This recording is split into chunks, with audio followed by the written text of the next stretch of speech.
Uluhan tutling sa mga balita. Cebu Bus Rapid Transit kisubhana. Presidente Bongbong Marcos personal nga mitambong sa groundbreaking ceremony. Groundbreaking ceremony sa housing project diya sa Pasak sa Nicolas, gipahigayon. Landslide na itamo sa barangay Pulang Batog, gobyerno ng hatag ng ayuda.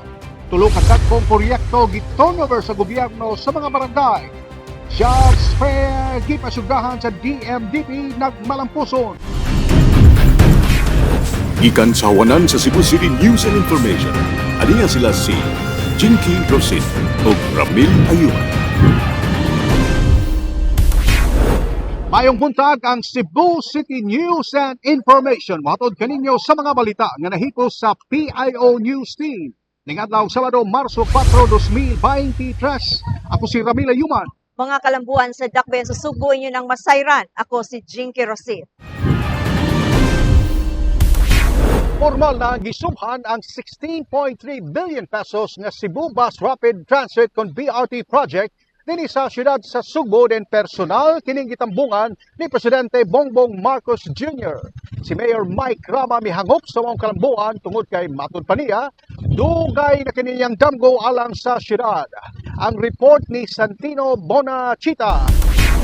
Gitakda ng sugdan ang pagtrabaho sa Package 1 sa Cebu Bus Rapid Transit kon BRT project human sa gipahigayong groundbreaking ceremony sa maong proyekto nga gipanguluhan mismo ni Presidente Ferdinand Bongbong Marcos Jr.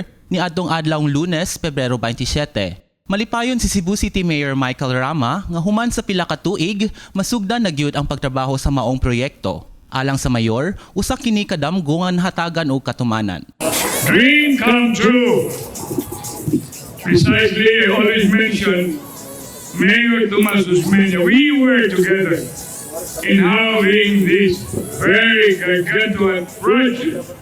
In my mayorship, this was 2 billion. In his mayorship, it was added, Mr. President. It became 16 billion. And here we are.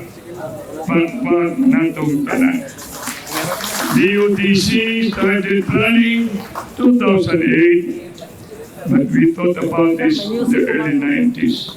Ang 16.3 bilyones pesos nga Cebu BRT project naglangkob sa 13.18 kilometro nga bus service gikan sa South Road Properties paingon sa Barangay Mambaling hangtod sa Cebu IT Park. Apan ang gipahigayong groundbreaking ceremony alang una sa Package 1 sa maong proyekto. Kini magsugod sa Kapitolyo hangtod sa Cebu South Bus Terminal. Nasayran nga lakip sa Package 1 maong pagtukod og upat ka mga bus stations sa maong ruta. Aniya ako karon sa Fuente Osmeña Circle kung diin itukod ang usa sa upat ka mga bus stations sa Cebu BRT project. Ang ubang mga bus stations sa Package 1 mahimutang atubangan sa Kapitolyo, Cebu Normal University ug Cebu South Bus Terminal. Ang Cebu BRT project mao ang labing unang mass transport project sa syudad ug ang nagunang BRT system sa nasud. Gibana-bana nga makaserbisyo kini sa kapin 60,000 ka mga pasahero matag adlaw sa unang tuig niining nga operasyon. Matod sa Department of Transportation kon DOTR, ang Cebu BRT gitakda nga magsugod sa iyang pasiunang operasyon karong tuig 2024 ug lauman ang full blast operation niini sa tuig 2025. Sa iyang mensahe, gimanduan ni Presidente Marcos ang DOTR nga siguroong mahuman gayud ang proyekto subay sa nakaschedule nga timeline niini. First of all, we must commend the Department of Transportation for initiating the first bus rapid transit project in the Philippines. As usual, nauna na naman ang Cebu. Cebu, once again, leads the way. On this note, I want to take the opportunity on the DOTR and other stakeholders to finish this project within the target completion timeline. I think that if we in fact start operations in December, that will be the best possible Christmas gift that we can give. Sa iyang bahin, mapasalamaton si DOTR Secretary Jaime Bautista sa kagamhanan sa siyudad sa Sugbo ug sa lalawigan sa ilang suporta aron mahatagan og katumanan ang implementasyon sa maong proyekto. We are confident that the BRT will significantly enhance the commuting experience of Cebuanos and begin the transformation of Cebu's transport landscape. This innovative transport project serves as a meaningful present of our President to the people of Cebu. Kini ang balita, Santino Bonachita, Cebu City News.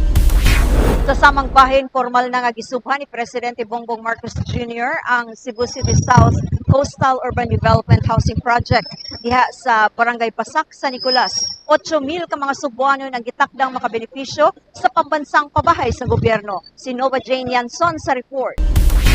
I welcome all of you, mga silingan, mga higala, mga kaugat, gikan silong sa kundubra, ang pagbati ni Magdrama, dili matubra, kini dream come true. Di matukib ang gibating kalipay ni Mayor Michael Rama, dihang nahitabo nagyud ang groundbreaking ceremony sa Cebu City South Coastal Urban Development Housing Project nga nahimutang sa Barangay Basak, San Nicolas ni atong Pebrero 27, 2023 nga personal nga gitambungan ni President Ferdinand Bongbong Marcos Jr. Ang pambansang pabahay para sa Pilipino housing ni Presidente Marcos nagtumo nga kahatagan og disenteng pamuyo ang mga minimum wage earners, informal settlers ug katong mga namuyo duol sa danger zones. Isa po ito sa mga solusyon upang maibsan ang problema ng kakulangan ng bahay sa ating bansa at mabigyan ng disente at komportableng pamumuhay ang ating mga kababayan. Dinhi sa syudad sa Sugbo, di mo mino sa 8,000 ka mga benepisyaryo ang gilauman nga makaangkon og disenteng balay, pinaagi sa tabang sa Department of Human Settlement and Urban Development kung DSUD. I've always been emotional, Mr. President, but this is your time. I have done my time, and you've answered the quest. And Jerry worked it out to bring poverty answered, to bring dignity wanted, dignity restored, and here we are. Pambansang pabahay para sa Pilipino program. Gipasalamatan sab ni President Marcos Jr. ang kagamhanan sa dakbayan sa Sugbo sa bugos nga pagsuporta niini sa pabalay nga programa sa national government. Pinasasalamatan ko rin ang lokal na pamahalaan ng Cebu City sa inyong buong suporta sa pagpapatayo ng ating pabahay.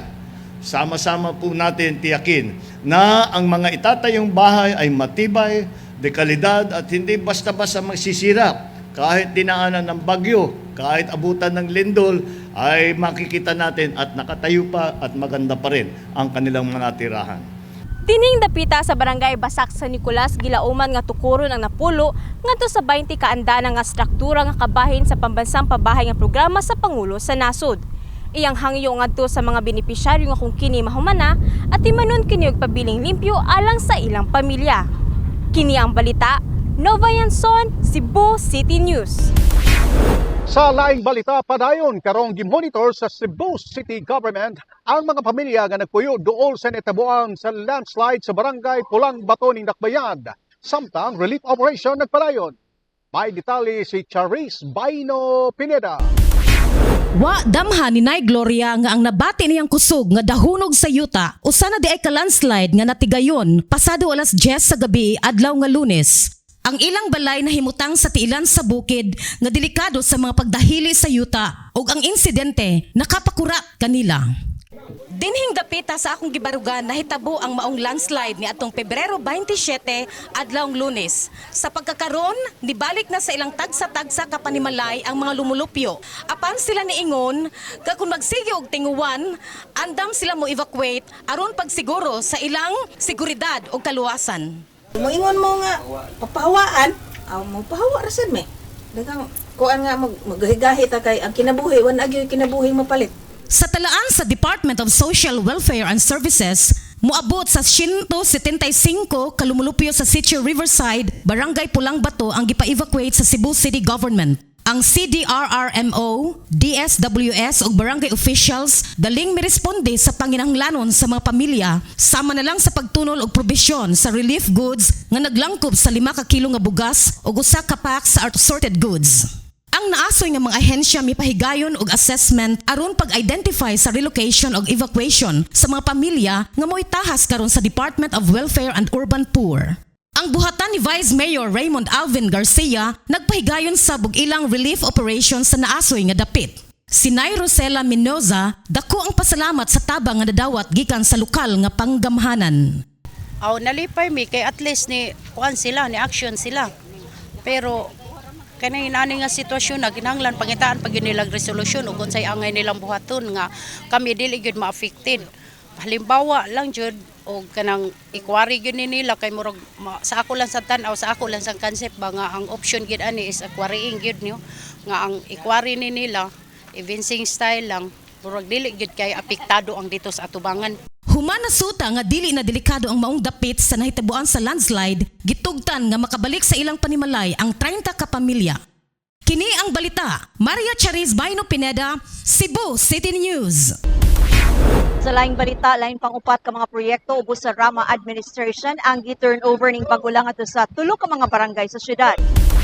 Sa barangay San Jose, usa ka 4-story building adunay 16 ka mga classrooms, lakip ang 7 milyones pesos nga kantidad sa taytayan ang gi-turnover nilang Mayor Mike Rama, Vice Mayor Raymond Garcia, Konsehal Jerry Guardo, Konsehal Francis Esparis, o ni Konsehal Noel Wenceslao ngadto sa mga opisyal sa barangay. Samtang lain pang 700 meters na sementadong karsada sa kabantan sa barangay Luz ug 500 metros na sementadong karsada sab nga mobalor og 5 milyones ka pesos sa barangay Pasil ang lakip nga gi-turnover sa gobyerno sa miagi nga semana. Likay sunog tips. Aron malikayan ang insidente sa sunog, ani ay helpful tips alang kaninyo mga kasugbo. Number 1, ayaw biyae ang giluto. Number 2, ibutang ang posporo sa lugar nga dili makabot sa mga bata. Number 3, siguruha nga nakaibot ang tanang nakasaksak nga appliances sa dili pamulakaw ug likayi ang overloading nga mga outlets. Number 4, i-check kung adunay mihungaw sa LPG hose o regulator. Number 5, ayaw biyae nga nagsiga ang kandila kung wa kini sakto nga holder. Number 6, isiguro nga paong na ang sigarilyo sa dili pa kini ilabay. Number 7, ayaw pagsunog og mga basura o mga papel duol sa balay. Mga kasugbo, kini si May Manuel. Always remember, the safe way is the best way. Mga nangita og trabaho midagsan sa Cebu City Sports Center sa miaging semana, human nagpasiyongda ang Department of Manpower Development and Placement o Jobs Fair. Dulaan sa 60 ka mga aplikante ang nadawat sa trabaho on the spot sigon sa DMDP. Ihatod ni Ray Pasaporte ang detalye.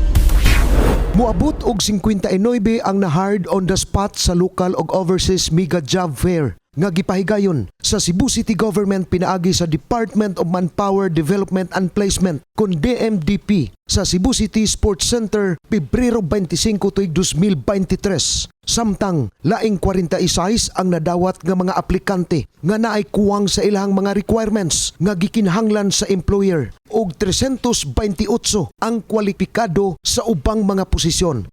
Buabot ngadto sa 55 ka mga lokal nga kompanya ug laing na po ang nagtanyag og mga trabaho sa abroad ang nisalmot. Libuan ka mga trabahante ang kinahanglanon. Gumikan sa paghibalik na sa ilang operasyon. Huban sa hataas nga lahutay sa pandemya. Apan, kapin sa city centers lang ang nisalmot nga mga aplikante. Si Eflida Algono, Officer in Charge OIC sa DMDP miingon nga ilang paluapon karong si manaha ang 46 ka aplikante kinsa gamay na lang ug kuwang sa ilang mga requirements. Ang ato ang job fairs, wala man ato limit for Cebu City lang. So we'll welcome ang other na syudad. Even gani may muan himan na pagkabukod, basta maabot sa atong reach, kaya ato man din siyang i-post sa atong FB page. So for those na wala pa niyan sa atong venue sa Abeliana Sports Complex, pwede pa kayong apply. We still have a lot of vacancies available. Usa sa ni-apply og trabaho para gawas sa nasod, ang 30 anyos nga si Joy Noely Almacin, taga Barangay Esperanza sa lungsod sa San Francisco, Isla sa Camotes, amihan ng probinsya sa Sugbo. Kuyog sa iyang higala nga si Nikki Suringa, 26 anyos, taga Western Poblasyon. Ingon ni Almacin, unang higayon siya nga nang-apply og mega jobs fair dinhi sa Dakbayan. Dala iyang certificates sa pagpanrabaho nga iyang gipakita sa nang-hire nga mga kumpanya. Nakatrabaho ko here, sir, for 3 years. Then, trabaho ko sa abroad for 1 year. Then, imbali ko trabaho dito na sa Camotes. Mapuan na lang ko. Unsa lang ilahang ika-offer. Basta kayo makatrabaho lang din, mga importante.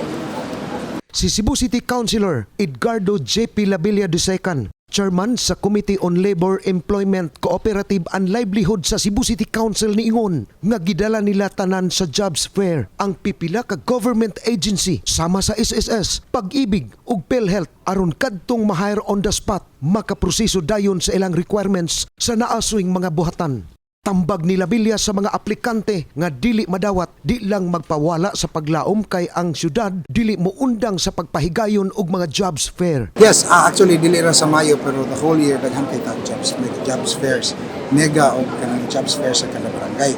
Now, ang pinaka-importante ani is sigihan nato sila jobs fair para makakita taon ni sila opportunity na makasold kay dili ra malalim ang mga trabaho na muadto ka sa establishmento at least kaning inani na mega jobs fair o jobs fairs na natanan diri. Matud nila Bilya, dili sa tanan natong giaplayan madawat dayon ta. Apan dili lang mo surrender kay daghan pang mga oportunidad nga moabot sa kinabuhi sa tao, labi na sa naay pamilya nga walay trabaho. Yes, actually kabaw ka ato na gining gibuhat para nila. No, it's a matter of sa ilang pagpugi na lang sa pag-ari, sa pag-apply. No, mo bitato na mga tagalag yung lugar, ako gingin na pugi lang yun. Kay matugi ng panahon din.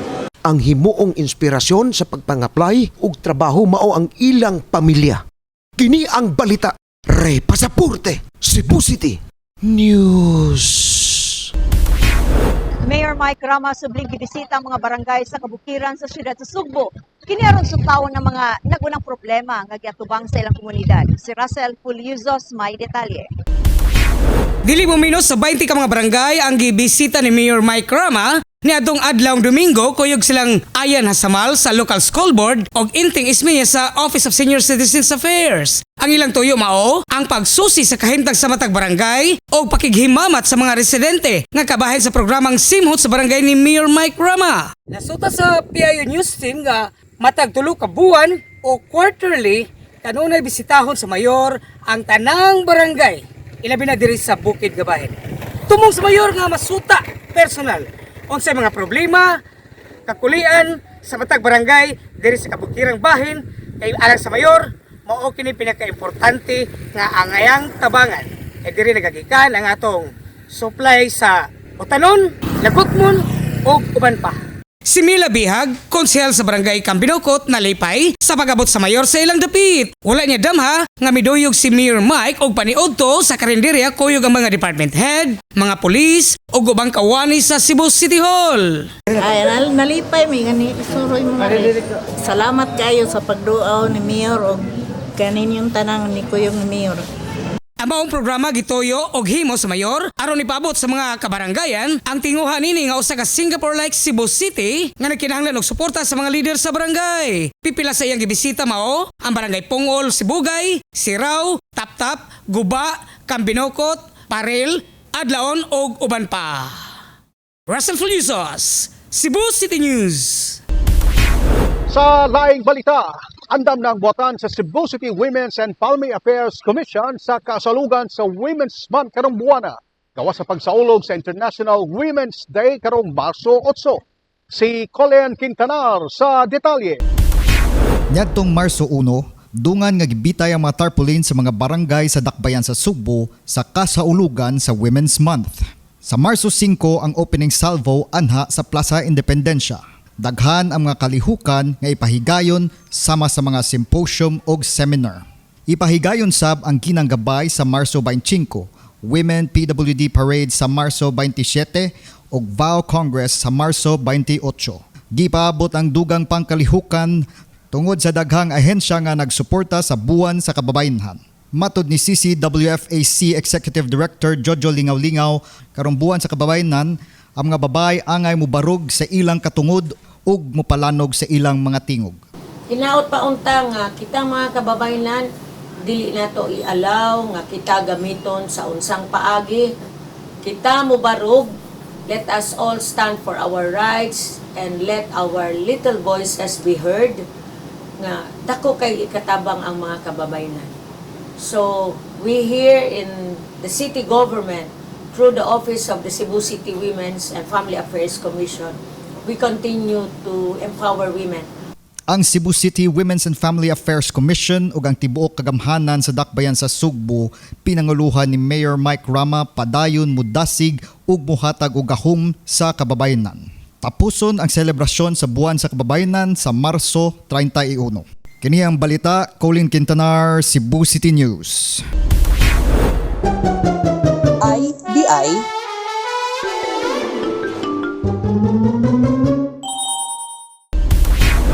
Nakabisita na ba kamo sa bagong Freedom Park sa Subo? Kung wala pa, bisitahan na ninyo kini aron kamo makakita sa transformasyon sa maong park. Ani ang report ni Mark Cosset. Yes, Jinky, ani ata karon sa bagong Freedom Park nga nahimutang dinhi sa Magallanes Street at bang sa University of San Jose Recoletos. Pero kabalo ba ko mo kung unsang history sa Freedom Park before? Kuyugi ko og atong sa taon. Nahimutang ang Freedom Park sa Magallanes Street dool sa Carbon Public Market.